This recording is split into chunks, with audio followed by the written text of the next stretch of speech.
চট্টগ্রামের লোহাগাড়ার চুন্তি জাঙ্গালিয়া এলাকার বিপজ্জনক বাঁকে আবারও সড়ক দুর্ঘটনা ঘটেছে।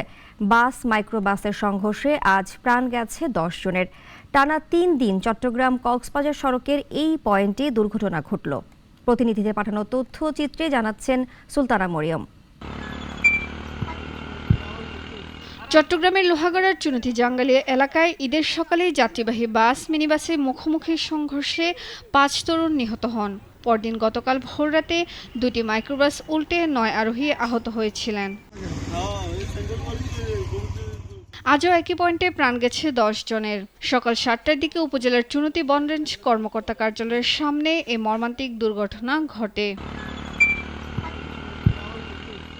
জানা গেছে, কক্সবাজার থেকে চট্টগ্রামগামী একটি বাসের সঙ্গে কক্সবাজারমুখী মাইক্রোবাসের মুখোমুখি সংঘর্ষে ঘটনাস্থলেই 7 জনের মৃত্যু হয়। হাসপাতালে মারা যান 3 জন। তারা সবাই মাইক্রোবাসের যাত্রী। বেপরোয়া গাড়ি চালাচ্ছে।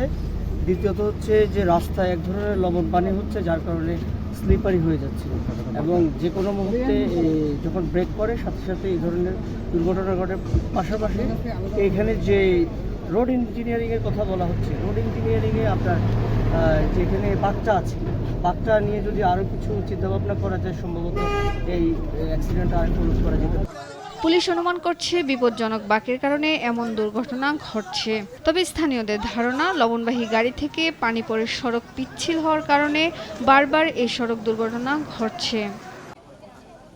এদিকে কুষ্টিয়ায় 12 ঘন্টার ব্যবধানে পৃথক 3টি সড়ক দুর্ঘটনায় 4 জন নিহত হয়েছেন। এছাড়া কুমিল্লার ঢাকা চট্টগ্রাম মহাসড়কে নিয়ন্ত্রণ হারিয়ে একটি বাস খুঁটিতে ধাক্কা দিলে 3 জনের প্রাণহানি ঘটে। সুলতানা মরিয়ম, নাগরিক।